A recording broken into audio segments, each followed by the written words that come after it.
They're going to be getting checks in the mail that are consequential. I wrote the bill on the environment. Pay them more. This is an employees bargaining chip now. What's happening? Mm-hmm. What a creep. Yeah. What a creep. Mm-hmm. I mean, on so many levels, weird choice. This is offensive to me as an American, as a taxpayer, as somebody who expects our president to act presidential. If Trump had tried that crap, can you imagine? It would still be rolling off the tips of Don Lemon and all these other, Cuomo and all these other CNN. Brian Selter. Ugh. Yeah.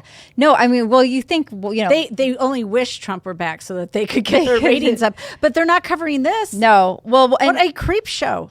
Yeah, he's so super weird. It's super weird. And you think, like, why would he do this? And it's because he thinks that the point he's making is obvious, especially about the so he's trying to belittle his audience. That's right. He thinks, like, I'm treating you like you're a 5-year-old and I'm going to talk to you like that. That's what he's doing. I mean, but we should be disgusted. He says $1.9 trillion. Right. Like it's a gift from him when it came out of my pocket. But and that's the thing. The pushback came from checks on in the this mail. is coming from restaurant owners who can't staff their businesses to make money because you shut their businesses down. You took money from them and the other taxpayers. You put your hand on the scale. And now you're giving huge amounts, so they can't hire people back so they can make money to get back. And you're acting like you're idiots. You should get it. I've done actually he's here. He's saying you know what? He's basically saying, look, I put the employees in charge over their employers. Right. Now they are the ones in charge because I gave them extra money every week. Mm-hmm. So now they can choose to go back to work or not, because otherwise we're just going to plus up their income. I mean, the Committee to Unleash Prosperity, Steve Moore's little group there, they did an entire expose on, I mean, there's plenty of people, if you have two parents that are staying home and getting government benefits, in total, in many of those states, it's over $100,000. That this was a good, smart, wonderful, generous thing. There are questions about it because people are getting hurt. Businesses are having to close and they can't make so how revenue. Creepy this is. It's so creepy. It's creepy. It's disrespectful. The other thing is whispering. There's been, I mean, how many times in movies, and so I know we're going to play a clip of a really great comparison, but Meryl Streep, when she was in The Devil Wears Prada, which is one of my favorite movies, she's awesome in it. She made the choice that she played Miranda Priestley, who runs this magazine, that she wasn't going to shout and be loud. She would purposely lower her voice because it was scarier. And I think this is scarier than shouty Joe Biden. I think that the whispering is more, it's intimidating and it's intended to be. Well, let's be honest. I mean, it's almost like was scripted this way. I don't know. Because it kind of matches this clip that we have for you. Yes, it does. Hi. Are you lost, sweetheart? Are you afraid, honey? It's pretty on the nose. Well, why don't you come with me? No. All right. I'll sing you a song till your mom comes back.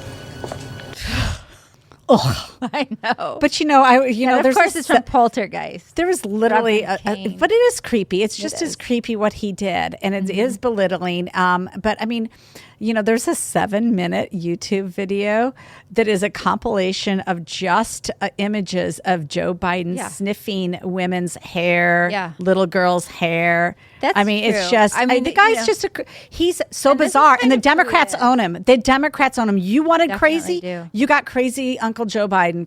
That's who you got. This was the return to normalcy. Yeah, no, it's not. Not one bit. Not. Well, and you saw the press conference on the gun crime bill, which was it. I think his teleprompter must have gone down, or something went wrong. He couldn't have been on script.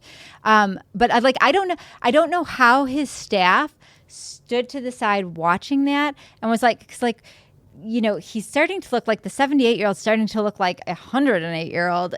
Somebody needs to get in there and go, you know what? We're having technical difficulties. We're going to bring in an expert who can answer some of your questions, and we'll be back with you. And kind of handle that situation. Well, during that press conference, you know, when he was taking questions, he actually said, and I'm going to read this to you. Yeah. Tell me if it makes sense at all. He said, well, the tree of liberty is not watered with the blood of patriots.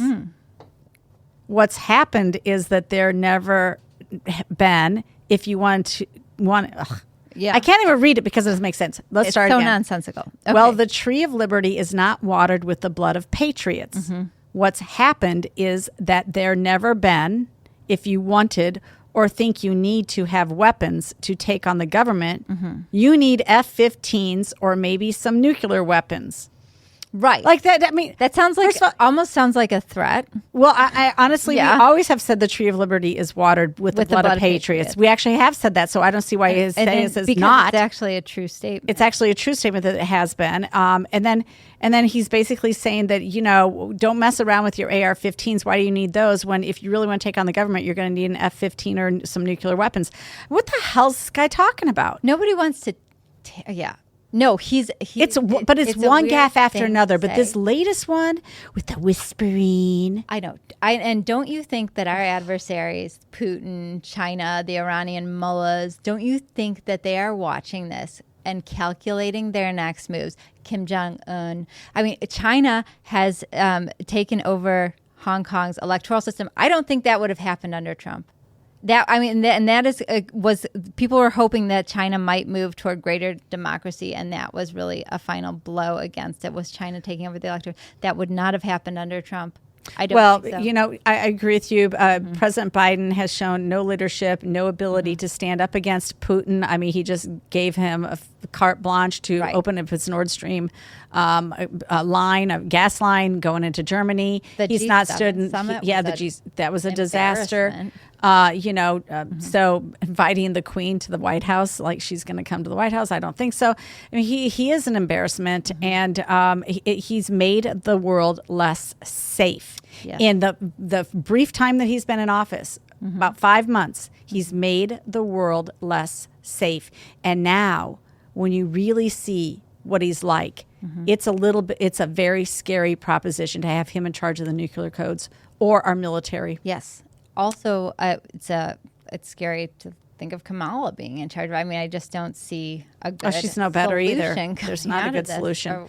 But we are going to be discussing this and more things in the future. Well, and we just want to make sure that we mention that Jeannie is subbing in for Amy Jacobson on Chicago's Morning Answer on Thursday and Friday this week. So be sure to get up early and listen 5 to 9. She will be Jeannie and Dan Prof, which will be a great conversation, I'm sure. If, you can keep up with them that early. I can't. I will be brewing coffee. But I will be listening.